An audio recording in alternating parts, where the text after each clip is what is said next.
wabarakatuh. Alhamdulillahi rabbil alamin. Asyhadu an la ilaha illallah wahdahu la syarikalah.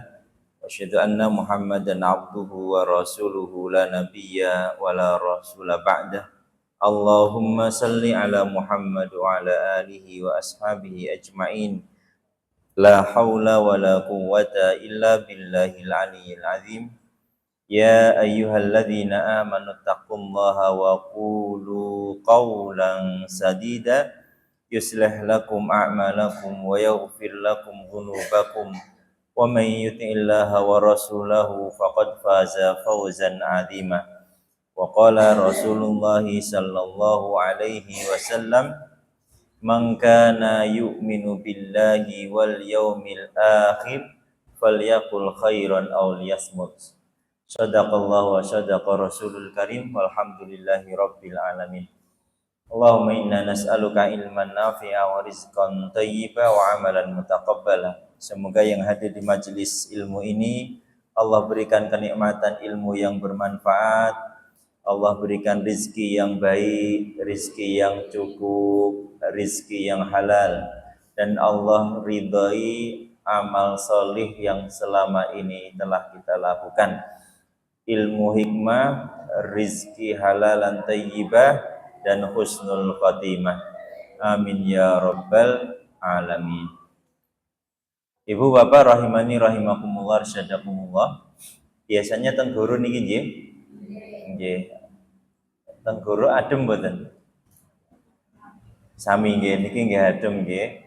Alhamdulillah niki nikmat bahwasanya kita hidup itu nggih selalu bersyukur. Seperti di dalam rumah AC-nya mbok 10 PK pun kalau hatinya panas ya tetap panas. Bagaimana kita menikmati ketetapan Allah Subhanahu wa taala dengan qanaah.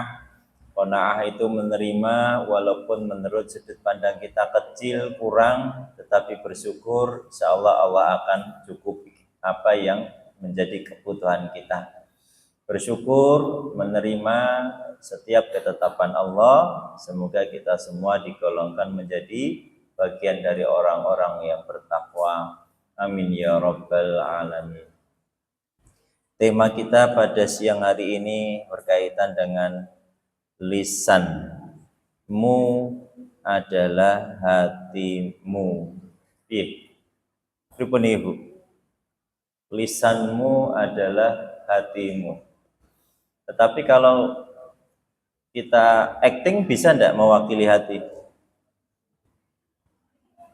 Jadi sebetulnya hati ibu baru gundah gulana gelisah, anyel, gedem-gedem, tapi ditakoki bestine enek apa to jeng kok ketoke RWT ngono, ya wajah panjenengan kok bermuram, itu ada apa? Lalu lisan kita ngomong ora apa-apa.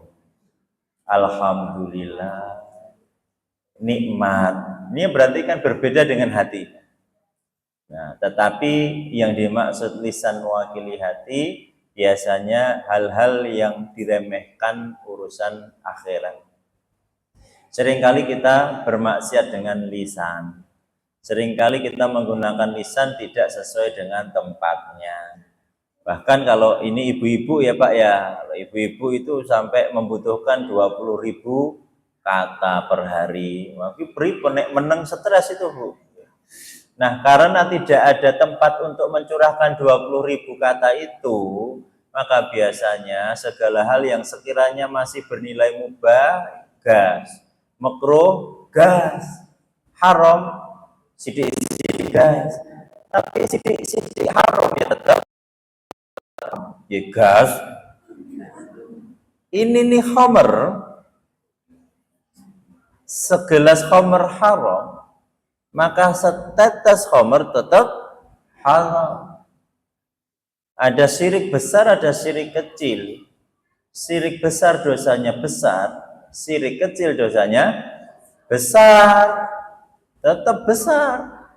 Makanya kita jangan menyepelekan yang remeh, yang kecil, yang sedikit, yang mungkin kita merasa dimaklumi dalam kehidupan sehari-hari. termasuk lisan. Luar biasa loh lisan itu, bisa setajam silet. Wah, setiap apa yang keluar dari lisan kita luar biasa. Kemarin ada yang ngikuti kajian bertema ghibah tidak? Ghibah itu luar biasa. Dan kalau sudah masuk ke forum ghibah atau kita bahasakan forum majelis rasan-rasan, itu wah waktunya bisa berjam-jam. Tenan orang ngantuk, seger, muncul adrenalin, rasa keingintahuan untuk mengetahui kesalahan orang lain itu seneng banget tuh kita. Apa iya terus itu untuk mengumpulkan rekapitulasi zon prasangka, yang prasangka itu kata Allah sebagian dari prasangka adalah keburukan, tidak baik. Maka jamaah rahimani rahimakumullah, arsyadakumullah, Nabi ngewanti-wanti dengan hadis yang kita awali di muqaddimah tadi, mangkana yu'minu billah, sapa wonge ingkang percaya dening Allah azza wa jalla. Jawaban Nabi yang pertama, falyaqul khairan, maka dia berkata suka yang baik-baik. Auliyasmut, kalau mboten saged ngendika ingkang sae, diamlah. Yang disebut Nabi bab lisan. Yang pertama kali disebut Nabi lisan dulu, ibu-ibu, bapak. Ndak sholat, ndak zakat, ndak puasa, ndak haji. Tetapi lisannya, kalau lisannya baik, maka dia telah dianggap beriman kepada Allah dengan baik pula. Jadi khusus untuk orang-orang yang beriman. Jadi kalau kita akal dinalar, nek omongane elek-elek, sukane menyakiti orang lain, bahkan suka HP setunggalnya carry. Walah. Makanya ada yang ketinggalan.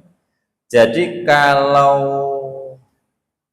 sukanya mengeluarkan sesuatu yang tidak baik dengan lisannya, ya kita bisa sebut saja berarti dia orang yang tidak beriman. Karena kata Nabi, mangkana yu'min, sapa wonge, barang siapa yang iman billahi kepada Allah, wal yaumil akhir, dan hari akhir, falyakul khairan, maka berbicaralah yang baik. Kalau tidak bisa, diamlah. Berarti ini mutlak seharusnya. Wong Islam orang mungkin omongan yang elek-elek. Omongan elek yang pertama nanti kita bahas itu berkaitan dengan hasud, iri, ghibah, dan seterusnya. Terus omongan jelek yang berikutnya tentang perkataan-perkataan yang tidak bermanfaat, seperti tipu muslihat, apus-apus, terus perkataan yang sia-sia, laghun, terus perkataan yang membuat orang lain terlena dengan dunia, kayak perkataan di acara-acara yang membuat kita kemekelen tapi berlebihan. Di dalamnya ada perkataan-perkataan yang pakai sumpah tetapi ternyata hanya untuk bercandaan. Kayak stand up komedi, saya tidak nyalahkan stand up yang baik ya insya Allah bagus. Tapi kalau stand up yang isinya menjelek-jelekkan orang, bersumpah karena keburukan, tidak ada diajak-ajakan, membuka aib orang lain, itu dilarang dalam Islam. Lalu bercandaan yang berkaitan dengan fisik, nyebut orang gendut, pendek, dhuwur ora ya biasanya nggih. Napa tembong apa dan seterusnya, pesek. Nah, padahal Allah sudah memberikan gelar kepada kita itu ahsani taqwim. Gelar yang sempurna, diciptakan oleh Allah dengan produk yang sempurna. Sempurna itu identik dengan akal. Tetapi selama kita hidup, lahir Allah ciptakan qadarullah ya, wallahu a'lam bishawab. Qadarullah, lahir anak kita tangannya pun cacat, hilang, kakinya sudah tidak ada sejak lahir. Itu kita sebut sempurna atau tidak? Secara fisik kurang, wong kakinya 2, dia cuma ada 1, kurang. Tetapi selama manusia yang terlahir ini punya akal, bisa berpikir, lalu nanti setelah akil balik dia bisa membedakan mana yang halal dan mana yang haram, diberi perintah bisa taat, diberi larangan menghindari, maka dia sudah tetap dikategorikan sebagai manusia yang sempurna. Mau dibanding-bandingkan dengan sempurnanya orang yang tidak lengkap fisiknya, ibu-ibu mungkin bisa kalah dengan orang yang tidak punya tangan lengkap. Dia cuma punya tangan sampai pergelangan tangan, cuman gini toh. Tetapi dondomi sepatu lancar. Ibu ngelebokke benang ning jarum itu dadak nganggo didilat-dilat ping pira kuwi, kalah dengan kemampuan yang tidak sempurna secara fisik. Yang ibu lihat yang tidak punya kaki, ya ternyata dengan kaki dan tangan yang buntung dia bisa nyemir sepatu sampai mengkilat, bagus banget, rapi. Dan kita cuma tidak punya jari, tetapi bisa nambal bannya ban tubeless, kekuatannya bagaimana? Ibu ngumpulnya nggeh-nggehan, nggak kuat. Jadi secara fisik mungkin kurang menurut sudut pandang manusia, tetapi kesempurnaannya tetap sama di hadapan Allah Subhanahu wa taala. Buktinya selevel profesor, doktor, tumpaane mercy, kelas mewah, bane bocor ya takluk sama tambal ban yang lulusan SD. Yang saat itu marwah keilmuannya lebih tinggi seorang tukang tambal ban. Karena profesor dokternya ora iso, nyekel bane bingung. Iki sing mesti ditambal piye? Yarfa'illahu alladhina amanu minkum walladhina utul ilma darajat. Jadi lisan itu kalau sudah bisa mengucapkan yang baik-baik, maka bagian tubuh yang lain ikut mengikuti yang baik-baik. Maka disebut Nabi pertama kali lisannya. Kalau bab ibadah, fardu sholatnya baik, maka yang lain ikut baik. Fardu sholat itu tidak lepas dari lisan yang baik. Maka Nabi ngendika, nek sholat kuwi lisane tetap dermimil walaupun sholatnya sholat sir, walaupun ada imamnya.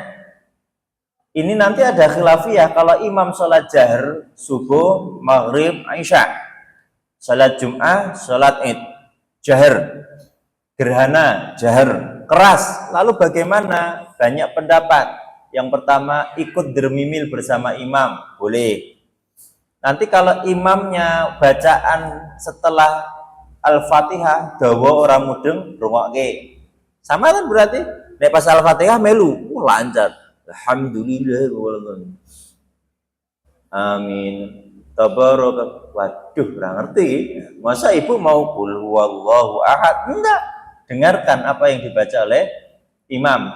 Tapi dremimil, sholat sir, zuhur, asar yang kita dengar dari imam cuma Allahu Akbar, Sami Allah, lainnya kita tidak dengar apa yang dibaca imam. Nabi nyuruh tetap lantunkan Alhamdulillah. Jadi jangan mingkem, jangan merem terus, mencari khusyuk dengan cara yang di luar cara Nabi Shallallahu Alaihi Wasallam. Enten saya khusyuk kan gitu. Malah metu astagfirullah, astagfirullah. Tidak ada bacaan astagfirullah dalam sholat. Jadi mau menghilangkan urusan dunia, Bu, lisannya dijaga. Merem. Terus anggar kelingan sego Bandung, astagfirullah. Arisan astagfirullah terus sholatnya. Padahal astagfirullah bukan bacaan sholat. Batal. Dermimil walaupun sir, tidak dikeraskan. Bab lisan itu banyak banget nanti akan kita ulas, Bu. Tapi ini kita panitia itu mengarah ke perkara lisan yang tidak baik, betul ya? Oh ya kan, dari temanya itu kita mau diarahkan ben lisanku yo terjaga, tertata, nek omongan itu pantes ya. Jangan suka membicarakan yang tidak baik. Nek masalah miso-miso pun aman nggih. Boten mungkin pengajian asam kecut gula legi nah mungkin. Angel itu seharusnya tidak bagi seorang mukmin muslim. Tapi nek pun pengajian dalam majelis kajian terus muncul majelis kecil di dalamnya raketang wong loro wong telu, muncul majelis rasan-rasan qobla kajian, bisa jadi Bu Siti anu ya ini gelangnya anyarnya apa iya tuh ini kredit sing ketok ora punya kreditku ngerti ora apa iya wah seneng itu sebelum pengajian dimulai sudah kajian sendiri bisa rahasia loh iya nganggo konteks rahasia aja ngomong sapa-sapa lah jenengan kok ngomong katanya rahasia itu dipendam sendiri kalau ingin curhat maka di tempat yang benar ada yang menyelesaikan masalah kalau curhat hanya untuk meringankan saja tanpa mencari solusi curhatnya sama Allah nangis-nangis sehabis-habisnya selain sholat fardu banyak sholat di mana kita bisa curhat urusan dunia. Jangan malu dikatakan, oh sholat duha ben untuk rizki. Emang rizki dari Allah. Sholat duha dungane alfat wae. Oh yura apa-apa, yang penting sholat fardunya lillahi ta'ala. Walaupun ini PR berat bagi kita selaku hamba yang mengaku iman dan takwa, kadang-kala doa-doa di sholat kita hanya untuk urusan dunia. Iya tak Pak? Iya kan? Wes rasa kemaki kemayu. Kenyataannya memang kayak gitu. Lisan kita kalau kita minta doa sama Allah sing tenanan ya bermasalah motor, handmade, HP, omah bocor, anak CPNS, terus ngono kabeh iki dungane astagfirullah. Apa ada doa ibu-ibu dari lisan keluar tentang akhirat yang spesifik bagus luar biasa? Coba ini diperhatikan apa ada bapak ibu yang doanya husnul khotimah spesifik detail cetok. Lisan kita mengaku sering setiap kita doa husnul khotimah sampai disebut sama Allah, ya Allah wafatkanlah aku pas pengajian MSR iya MSR kayak Mercedes Benz Club itu loh saya MSR saya pas senden nikmat hati saya pas tenang wafatkanlah pas seperti itu ya Allah itu pernah tidak minta sama Allah kayak gitu oh sing gede-gede akeh toh apa pernah minta sama Allah wafatkan dalam kondisi-kondisi tertentu yang ibu bapak yakin kondisi itu kondisi yang dicintai oleh Allah lisannya terbiasa ngomongin contoh pas menikmati tadabbur Quran sendirian ba'da subuh sampai syuruk sambil doa ya Allah ini nikmat banget ya Allah saya kayak gini wafatkanlah aku ya pas kayak gini toh ya Allah ojo pas rasan-rasan yang majelis kuwi hati-hati bisa loh Bu banyak loh yang keselak meninggal itu saking senengnya ngerasani uang loh. Apa iya toh? Bu Siti kayak toh? Wallah, bismillah. Keselak meninggal. Meninggalnya suul apa husnul? Ya pas ngerasani orang kok. Tuh. Jadi kalau memang sudah terbiasa lisan kita mengeluarkan kalimat-kalimat terbaik dan terjaga dari kalimat yang tidak baik, biasanya wis melaku dewi. Setiap ada sesuatu yang kita tidak sesuai dengan syariat, istighfar dulu. Astagfirullah. Ya Allah, fitrah kita melakukan kesalahan, betul tidak? Ada yang dari awal lahir sampai sekarang isinya aman terus, tidak punya dosa? Atau dari setelah ijab kabul, bapak ibu suami istri guyu terus, atau sedih? Tidak ada. Nikmati perjalanan itu bapak ibu. Tidak apa-apa. Bangga kita kalau bertengkar suami istri, yang penting keluarnya, lisannya tidak kepada hal-hal yang terlaknat, yang dilarang oleh Allah Ta'ala. Enggak apa-apa, Gur. Masalah beda, ngisahi ke piring siapa sendok. Ini kan sakit padu. Sendok saya lupa. Piring sendok, piring. Sendok, piring, padu. Sedina rombongan. Tapi begini, Allahumma jannibna syaiton. Ya apa betul? Syah. Hebat rumah tangga Bapak Ibu itu semakin banyak saling memaafkan.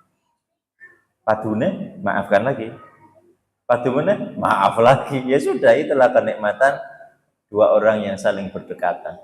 Baik secara fisiknya maupun secara hati. Betul tidak? Besti itu semakin sering banyak perbedaan pendapat. Nah? Kekancan itu kan sering beda pendapatnya dan akhirnya memaklumi. Nah, nggak apa-apa. Ini kita coba buka surah yang luar biasa yang mengingatkan supaya lisan kita itu selalu dijaga dan tidak boleh mengatakan hal-hal yang tidak benar.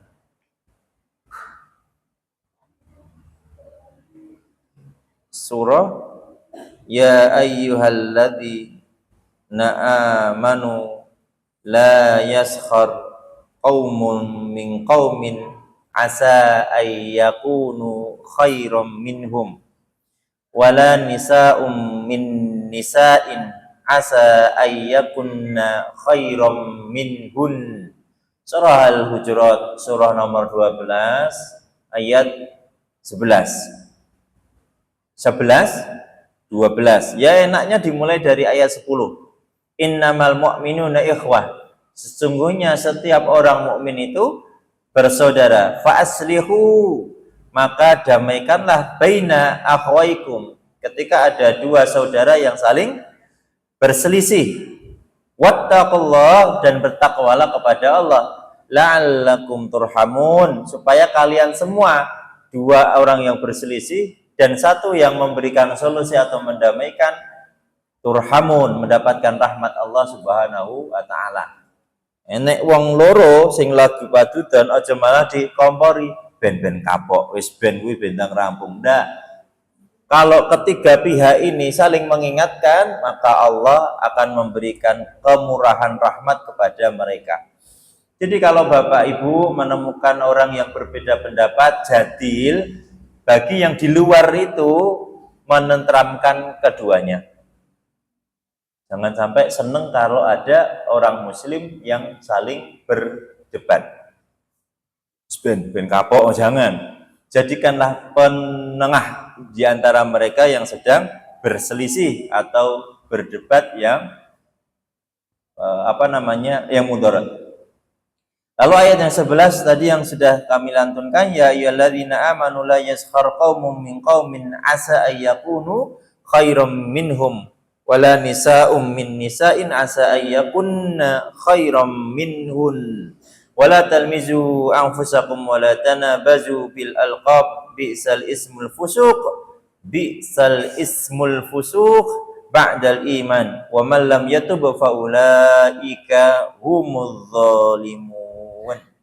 Yang dilarang oleh Allah Ta'ala kepada orang yang beriman, satu, kita dilarang suka mengolok-olok. Kata mengolok-olok kita tidak lihat tafsirnya dulu. Mengolok-olok itu baik apa buruk? Contoh mengolok-olok gimana? Apa enak mengolok-olok dalam kebaikan? Masya Allah, luar biasa solihah, itu bukan mengolok-olok, itu memuji. Mengolok-olok itu identik dengan keburukan. Berarti mengolok-olok itu yang muncul apa sumbernya? Iya, bisa aib, bisa kesalahan, bisa khilaf. Ketiga-tiganya fitrah. Orang khilaf itu tidak usah banyak-banyak diolok-olok kekhilafannya. Contoh diantara ibu-ibu ini bapak terus tiba-tiba HP-nya bunyi, terus kabeh ngulati wajah, akhirnya beliau yang mau matiin bingung, bukan tinggal pencet mati sebetulnya, karena saking banyak yang melihat. Akhirnya teringat terus wajahnya, namanya itu terkenal dengan suka membawa handphone saat kajian. Ini bawa handphone semata? Bawa. Pas sholat bawa enggak Bapak Ibu? Boten. Boten apa enggak? Boten dikantongi ya. Ibu angge rukuh ya. Bapak-bapak sholat ngangge HP boten? Nek sholat ngangge kupluk, ngangge sarung. Ibu ngangge rukuh ya. Salah satu syekh dari Mekah, imam besar Masjidil Haram, pernah marah besar ketika beliau mengimami sholat. Lalu terdengarlah suara dering handphone. Walau alam, ini bercandanya teman-teman di Mekah. Wah, kui sing muni nada deringin dangdut iki. Wah, berarti wong Indonesia cah iki. Wah, memalukan bener ini. Bukan masalah apa-apa. Lalu beliau, ini enggak kita ya, Kak. Ini beda, ini intermezzo. Saya yang bawa handphone, Pak. Kadang-kala sholat pun saya kantong. Biasa nih, sudah menjadi kebutuhan. Ibu-ibu tindak aduh pun ameh tekan gone, HP ketinggalan balik saya nopo langsung rapat. Wah, balik. Ini sudah menjadi kebutuhan nih. Apa yang beliau katakan? Sambil sembab itu mata beliau. Betapa rumah Allah ini sudah menjadi hal yang biasa bagi umatnya. Saya teringat pertandingan sepak bola. Mereka semua punya tujuan sama, ingin punya poin banyak dan memenangkan pertandingan itu.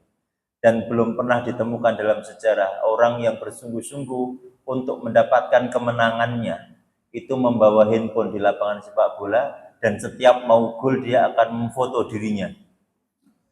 Guys, ini mau penalti guys, kan guys, kantongi mana? Tidak ada. Fokus mereka untuk mencari kemenangan. Itu di mana? Di lapangan sepak bola. Lalu bagaimana seorang mengaku mukmin, mengaku muslim dan berada di rumah Allah yang paling mulia, dia tidak melupakan handphonenya. Kan nyindir banget tuh. Bagaimana mungkin rumah Allah yang luar biasa ini dinistakan hanya sekedar handphone yang berbunyi? Wah, beliau sangat sedih sekali saat itu karena mendengar sendiri bagaimana beliau sholat, imam, lalu berderinglah suara HP keras ya, di antara daerah yang beliau gunakan untuk bersujud. Jadi ini bab adab ya. Ya khilaf bisa ya, khilaf. Makanya kami tadi sampaikan satu materi olok-olok itu khilafnya orang lain yang bisa terjadi pada diri kita. Wah, kita keburu-buru ke masjid nih. Terus tiba-tiba HP belum di silent. Mau apa coba? Ya. Sholat ning saf pertama, sholat Jumat lagi waladhdallin, delalan ada deringnya dangdut lagi. Coba gimana? Kalau dia tidak tahu ilmunya, keringetan tuh walaupun depannya AC. Wah, piye ning kantongan katok jin mau apa? Yang betul bagaimana Ibu Bapak? Yang betul ambil HP-nya, dimatikan, kantongi lagi, sholatnya tidak batal. Ini ijtihad yang paling kami yakini. Oh, jadi teki terus harus deg-degan. Wow, wah nggak bisa. Dia takut karena ngambil HP nanti dianggap batal sholatnya. Lah wong ngerasani imam tidak dianggap batal sholatnya kali panjenengan kok. Kenapa mengambil HP? Karena belum tahu ilmunya, maka masuk kategori khilaf. Khilafnya orang yang tidak punya ilmunya pun ada dosa dari Allah.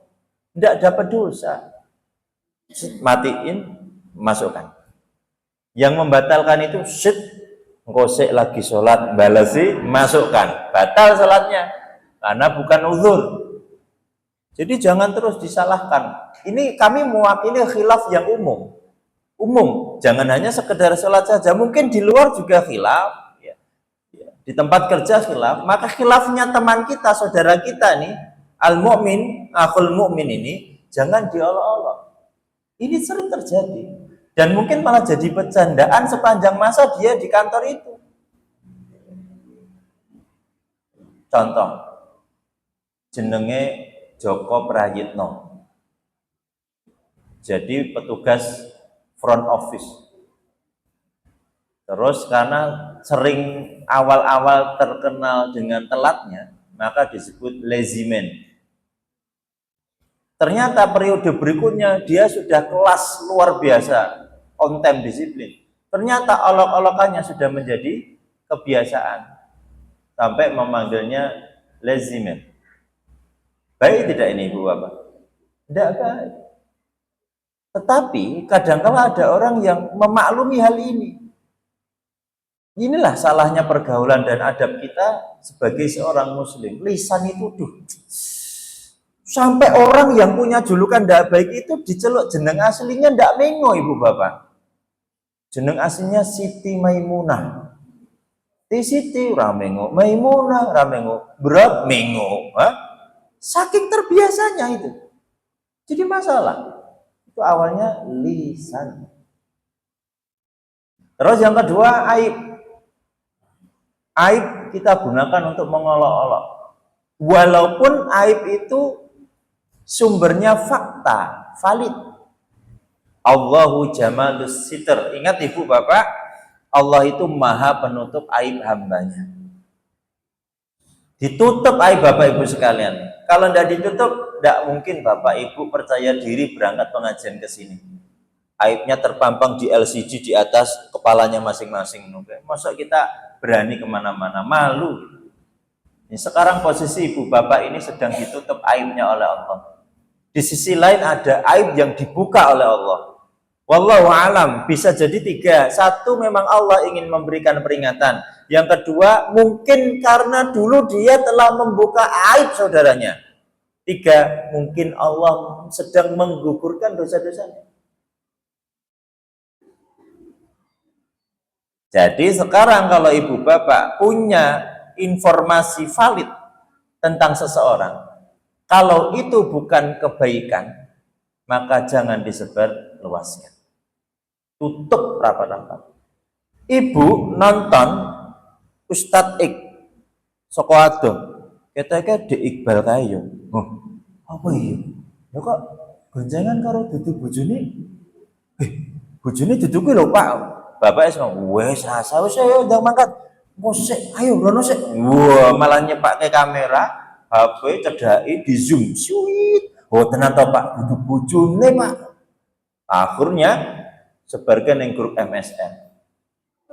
Sederek sedaya mohon maaf dengan segala khilaf saya menemukan data yang menyakitkan hati. Kita dulu pernah diajar oleh seorang yang ternyata selingkuhan. Wah, muncul dan nikmat berita tentang itu. Nikmat sekali. Setelah ditabuhin ternyata adik Udin. Lalu dosanya sudah terlanjur kemana-mana. Dan kebahagiaan orang ketika mendengarkan dan menikmati tentang aib orang lain, itu mengakibatkan dosa yang terus-menerus menumpuk kepada diri kita. Pun kepada orang yang tidak kita kenal. Contoh, siap-siap ya ibu-ibu ya. Contoh, artis. Sapa jenenge artis wi? Ya Dik Iqbal neh wae. Wong artis Jakarta. Beritanya ibu tonton dari acara TV itu apa, Bu? Yang isinya gosip itu apa? Apa? Ya? Kok ibu ngerti? Wah, Lambe Turah apa lagi? Hotspot apa lagi? Insert, apal kabeh, Mas. Itu ibu kenal mereka? Ketemu pernah? Pun tidak kepada orang yang kita kenal. Lalu kita dengan senang mendengarkan, melihat aib mereka, aib rumah tangga, aib selingkuh, dan kita menikmati itu menjadi konsumsi. Tahu tidak? Ketika ada dua orang yang saling ghibah, dan dua orang itu di depan ibu sekarang karena pengajian, saf 1, saf 2, saf 3, saf 4. Saf 2 adalah si ibu A dengan ibu B iki singgol-singgol, ngerasani sing jejere sebelah kono kuwi jilbabe ndek ben rung lunas sih padahal. Kok tuku ning nggonmu meneh lho, Jeng. Kuwi lunas apa kredit? Oh, aku asline ora gelem kuwi kredit tapi wis bulan ke-7 rung bayar-bayar. Piye enake? Sing mburi saf ketiga denger lalu beliau astagfirullah.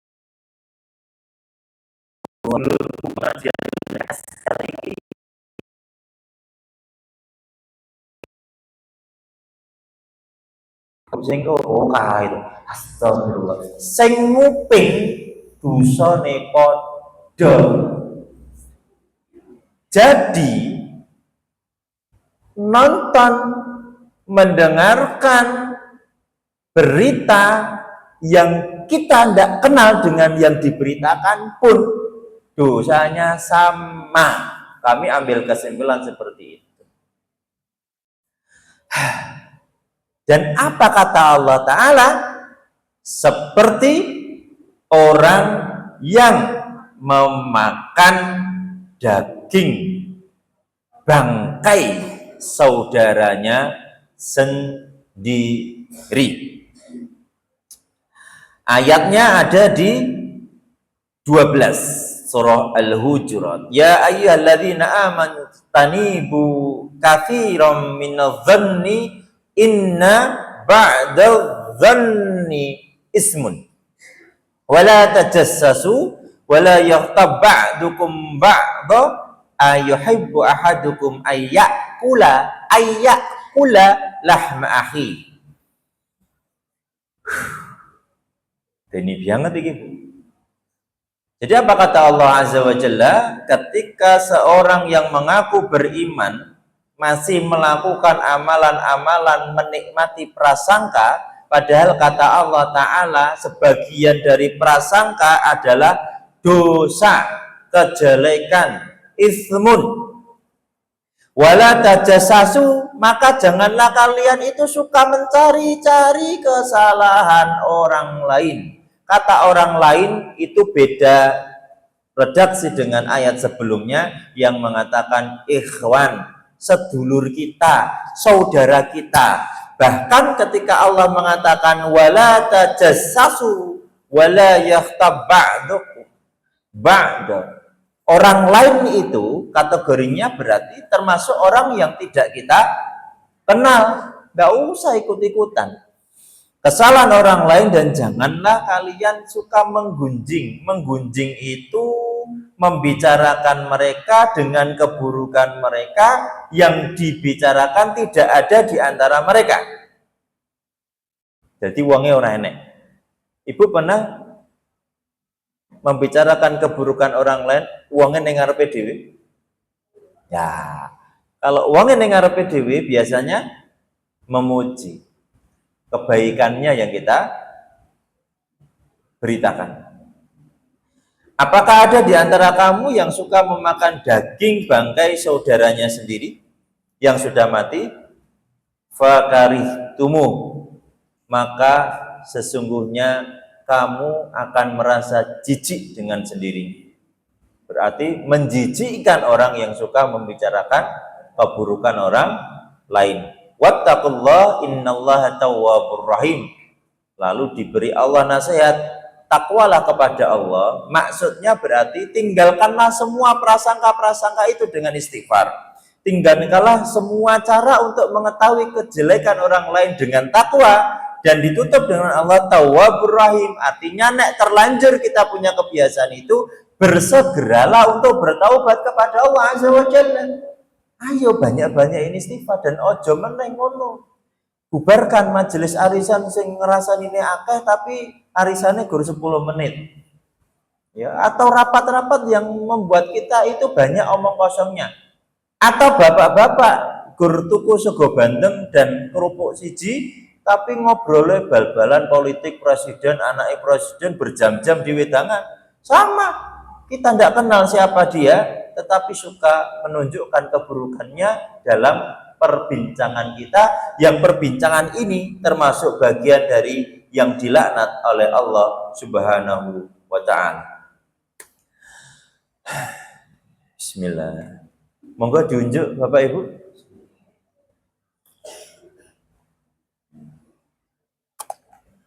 Kita kembali ke ayat yang 11 lagi. Wala talmizu anfusakum wala tanabazu bil alqab. Janganlah kita mencela satu sama lain. Jangan memanggil dengan gelar-gelar yang buruk. Nah, tadi dalilnya di situ. Orangnya seireng apapun tidak usah diceluk jelideng. Karena di hadapan Allah mereka bisa jadi bersinar wajahnya. Ngapunten, sependek apapun tidak usah diceluk cebol, segenter apapun, setinggi apapun jangan dipanggil genter. Semancung apapun jangan diceluk. Nek mancung mesti seneng ya. Nek mancungi kayak Pinocchio. Tidak usah dipanggil dengan panggilan-panggilan yang sifatnya mencela dan panggilan yang tidak baik.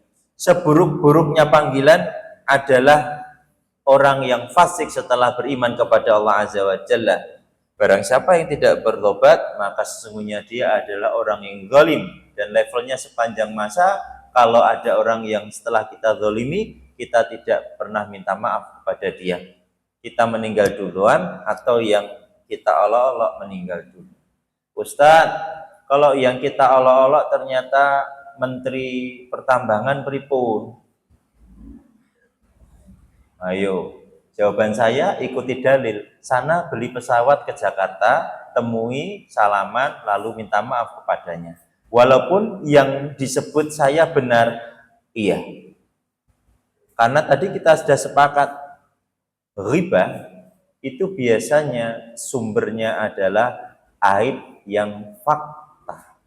Kalau tidak fakta, tidak akan pernah mungkin muncul sebagai topik pembicaraan.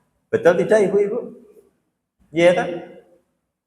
Apalagi kok tidak fakta, maka lebih kejam daripada pembunuhan. Biasa kita sebut al-fitnatu asyaddu minal qatl. Ini perkara sepele, Bu, tapi luar biasa. Ini yang ambu-ambu dosa ya, sing medeni ya, Bu ya. Jadi mohon maaf. Mungkin segera introspeksi. Siapa tahu kita termasuk bagian di dalamnya dan amalan itu tidak pernah kita istighfari selama melakukan itu. Coba toh, apa enek uang sedang maksiat lisannya itu segandeng atau seimbang dengan zikirnya. Kayak saya ngerasan-rasan Ibu Siti wau, apa setiap kalimatnya dalam jeda itu ada istighfarnya? Kan tidak mungkin. Bismillah. Mari kita mulai topik yang pertama ibu-ibu, tentang gelang emas yang belum lunas. Astaghfirullahaladzim. Yang kedua, tentang beliau ternyata membawa uang kota infak kita yang katanya untuk beli obat, malah beli gelang satu lagi. Astagfirullahaladzim. Bagaimana ibu-ibu? Mungkin toh Bu ya. Orang maksiat tidak mungkin ingat sama Allah. Kalaupun dia ingat sama Allah, munafik. Orang yang tahu Allahu Ghafurur Rahim, yang mengaku beriman bahwasanya Allah itu Maha Pengampun, lalu menggunakan kehebatan Allah dalam ampunannya itu, terus dia tetap ngeyel melakukan kemaksiatan. Wow, laknatullah alaih. Allah marah besar pada dia. Bisa jadi kena azab. Contoh aja, orang yang berzina terus dia tahu itu dosa, minta ampunnya dengan alasan, ternyata diwafatkan bareng dengan selingkuhannya. Ada tuh ya Bu di Tenggarong, sing ora iso ucul itu loh. Mati kabeh bareng-bareng. Mungkin Allah sampai memberikan azab itu supaya jerah itu orang yang munafik. Jadi gini loh, Dek, Allah Maha Pengampun, oh Dek. Yuk mari kita istighfar sareng-sareng, padahal bukan mahramnya. Dia tahu itu dosa. Lalu dengan mendalil bahwasanya Allah Maha Pengampun, nanti habis kita berzina, kita salat taubat, jadi ya bareng-bareng loh. Kenapa sejak sebelum berzina dia taubat gitu loh? Bahasanya pendekatan dia kepada zina itu sudah laknatullah. Masih ngenteng ke Allah. Makanya kami sampaikan, orang yang sedang bermaksiat, sedang melakukan kemungkaran, kenapa tidak diazab? Karena dia sedang lupa sama Allah. Tetapi yang kena azab karena dia menyepelekan Allah. Ada wala wal bara. Nanti ada khauf dan roja. Itu kalau dibahas luar biasa itu. Kita itu sok-sok meminta harapan supaya dibebaskan dari neraka dan dimasukkan di surga. Itu kan roja. Tetapi khaufnya kita tidak dibangkitkan supaya kita takut sama neraka. Engkau nek takut sama neraka berarti kita tidak takut sama Allah. Aku nganyel ke wong-wong. Ya karena itu ciptaan Allah supaya kita takut sama Allah. Ini ibu itu bahaya. Makanya lisan itu kadang-kala kalau sudah ndelojor, nikmat banget. Lupa kita istighfar sama Allah Ta'ala. bahkan sudah selesai berulang-ulang, ada kalimat tawwabur rahim. Allah itu maha pemurah, pengasih, dan selalu memberikan taubat ya kepada mereka ketika ingat lisannya dalam keburukan itu minta ampun, terus sungguh-sungguh saya tidak mau mengulang ya Allah, tapi besok 2 hari lagi mengulang, nggak apa-apa, fitrahnya demikian, sampai betul-betul dia tahu ini dosa yang akan menumpuk tidak baik dan dia menjadi orang baik setelah itu. Allah tunggu itu taubatan nasuha dari kita. Tapi kalau orang munafik kan tidak, hanya mengatasnamakan Allah untuk melancarkan aksinya. Paham ibu bapak? Bapak nek ngantek butuh duit terus nyolong kotak infak pas khilaf, itu ndak ingat sama Allah, tenan.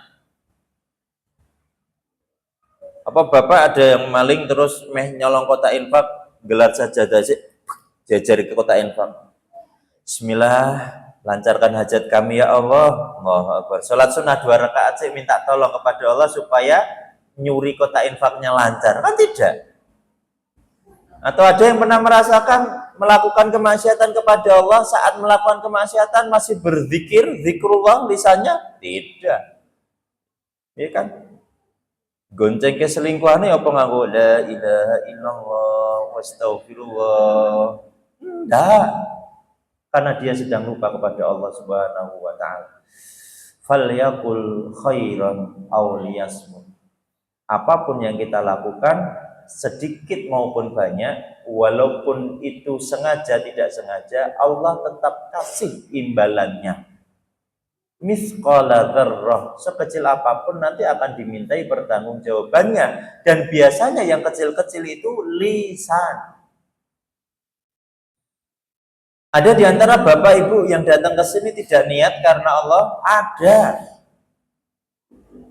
Wah, badalah banan senaiki roti tok tak kira nek arem-areme ya. Gela akhirnya, waduh. Sehingga pengajiannya suntuk. Ora entuk arem-arem. Innamal a'malu binniyat wa innamal likulli imrin ma nawa, fa man kanat hijratuhu ila Allah wa rasulih fa hijratuhu ila Allah wa rasulih.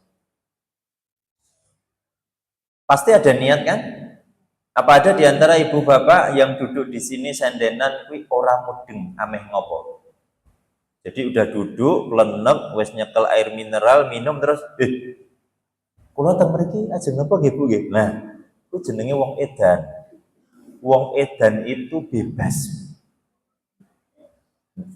Bahkan dalam syariat kita, orang yang boleh ndak sholat, ndak puasa wajib, ndak zakat itu wong edan. Makanya kalau ada yang ngeyel agamanya muslim, ya KTP-nya Islam sejak kecil, sholat angel, tinggal panggil saja gelarnya wong edan.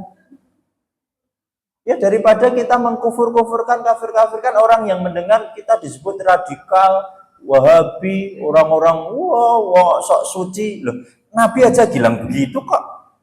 Nek sholatnya sengaja ditinggalkan, wahuwal kafir. Dan aku tidak mau menyolatkan dia, kata Nabi. Bapak jadi Pak RT, Pak Lurah, ada tetangganya yang preman, mendeman, tapi KTP-nya Islam. Tetap takziah atau kita? Tidak bisa kita mengikuti level Nabi. Hati-hati Bapak Ibu rahimani rahimakum. Semua niat dalam kebaikan, okay? Bismillahi awal wal akhir. Tetapi ada pula yang tidak diniatkan. Ada amalan yang tidak diniatkan ibu-ibu, Bapak ada? Ada enggak? Ada enggak perbuatan yang kita tidak niatkan tapi terjadi? Ada. Biasa kita sebut qadarullah, Allahumma ana. Sakit, ada yang diniatkan? Insya Allah gember bagi kula mungkin bareng isya ojek. Ya iki seger insya Allah. Apa ada yang niat sakit? Aku watuk engko 5 menit kas. Tak watuk ya. Enggak ada. Sakit, ujian dari Allah, kecelakaan yang sering kita sebut wala nabluwannakum bisyai'in minal khaufi wal ju' wa naqsim minal amwali wal anfusi wath thamarat wa basyiris sabirin, menyuruh kita sabar. Alladzina idza asabathum musibah Qalu inna lillahi wa inna ilaihi raji'un. Ternyata inna lillahi itu tidak hanya untuk yang meninggal, tetapi semua kategori musibah. Makanya setiap ketetapan yang tidak kita niatkan tetap akan dinilai oleh Allah, akan dimintai pertanggungjawabannya. Tidak mesti yang diniatkan toh. Ibu habis ini kundur, kan undak-undak enek 6 luh ini, ada undak berundak. Nah, pas di tangga terakhir, ibu kejerimbek, ada sandal jepit di situ. Terjerembab itu niat apa tidak? Wah, terjerembab dibantu panitia. Wah ya Allah, bu pripun gimana? Terus berdiri tegap. Tidak apa-apa, deh. Saya tadi niat jatuhnya di sini, enggak ada. Karena itu sudah qadarullah dan Allah tetapkan, maka Allah tunggu dari ketetapan itu dia ngapain. Satu, muspro, lagun, sia-sia. Ya ndak dapat pahala, ya ndak dapat dosa. Ya wes sekedar berjalannya seperti berjalannya di dunia. Aduh. Wes ya wes ora dosa ora pahala. Yang kedua dapat pahala. Ketika habis terjatuh, astagfirullah, ya Allah, ngapunten, kula salah nopo ya Allah, aduh sakit, innalillahi wa inna pahala. 3 dosa. Asemi sandalnya sapa iki? Ya Allah. Walaupun dia menggunakan kata Allah, sasana gue istighfar juga. Astagfirullah ki sandalnya sapa wae dan dosa. Dia tidak mau menerima. Dan hal-hal yang sepele ini membuat lisan kita mengeluarkan hal-hal yang diridhai oleh Allah atau dilaknat oleh Allah. Oh banyak tahu perkara lisan. Asem kecuti gula legi, nah, ini dosa akhirnya. Karena setiap ketetapan Allah atas izin Allah tidak, ya, atas izin dan perintah Allah. Maka setiap ketetapan yang buruk pun menurut kita pasti baik menurut Allah. Makanya kita disuruh husnudzon di semua ketetapan Allah. Dan cara membuat diri kita husnudzon, lalu wabashiri sobirin, kita jadi golongan yang diberikan kabar gembira dengan orang-orang yang sabar itu tadi. Setiap mendadak mendapatkan sesuatu yang menurut kita tidak baik, maka kita ucapkan dulu alhamdulillah. Kalimat ini membuat hati kita itu langsung cooling down sih. Menganggap ini atas izin Allah. Dan biasanya kita itu nek wis rada seneng sik, astagfirullah. Tapi istighfarnya ternyata bukan minta ampun sama Allah, tapi sedang menghadiri ketetapan Allah. Kerasa enggak Ibu Bapak? Kula sosok macet kuwi yo ana sing nyerobot astagfirullah, itu istighfar apa anyel karo sing macet? Ya. Ibu anyel karo bapak karena jempute suwe ning Masjid Ersis. Wah teko rawuh mripate astagfirullah, itu minta ampun sama Allah apa anyel sama bapak? Angel kan? Wah ini bab lisan nanti luar biasa. Ini sampai jam berapa Bu? Ini ngasarnya jam 2:30, kurang 35 menit lagi. Oke, bismillah. Masih ada 7 ayat yang membahas tentang lisan. Dan ada sekitar 17 hadis sahih yang menceritakan tentang lisan yang baik, lisan yang buruk. Mungkin lain waktu bisa kita lanjutkan di kesempatan yang lebih baik. Dan semoga kita semua yang hadir di sini terjaga lisannya dalam kebaikan. Banyak-banyak mengucapkan kalimat thayyibah. Dan semoga lisan kita ini yang baik, karena sudah terbiasa mengucapkan yang baik, maka ketika sakaratul maut pun juga bisa melantunkan kalimat yang terbaik. Coba lantunkan kalimat terbaik sama-sama Bu. 1, 2, 3. La ilaha. Ulangi 1, 2, 3. Masya Allah, lancar semua ya Bu ya. Ya karena ini masih hidup semua, lancar semua. Doa kita supaya nanti pas sakaratul maut lisan kita sudah terbiasa seperti ini, maka ruhnya pun juga terbiasa dengan nikmat untuk melantunkan ini. Saat tim sukses malaikatul maut hadir di depan kita dengan memanggil nama Bu Siti, Bu Joko, Bu Yayu, Bu Maimunah, Pak Idris, Pak Yusuf, semua dipanggil dengan satu panggilan yang sama seperti yang termaktub di dalam surah Al-Fajr. Ya ayyatuhan nafsul mutmainnah irji'i ila rabbiki radiyatan mardiyah fadkhuli fi ibadi wadkhuli jannati. Ayat yang terakhir itu Allah yang nanti bercakap-cakap dengan kita, yang membuat kita tersenyum di akhir hayat karena kita dipanggil oleh Allah, masuklah kepada golonganku dan masuklah ke jannahku, kata Allah Ta'ala. Siapa mereka? Ciri-ciri yang paling utama, lisannya mudah untuk mengucapkan kalimat tauhid di akhir hayatnya. Angel Bu, itu kami mengikuti sakaratul maut sudah berulang kali. Banyak yang kesusahan untuk mengucapkan itu. Dan kita berharap yang kami talqin itu pun Allah ridho, baik dari hatinya maupun isyaratnya. Karena banyak yang ketika sakaratul maut ditutup lisannya walaupun dia masih dalam keadaan sehat. Tapi dalam keadaan sakit, wallahu a'lam. Semoga Allah gugurkan dosa-dosanya di akhir hayat.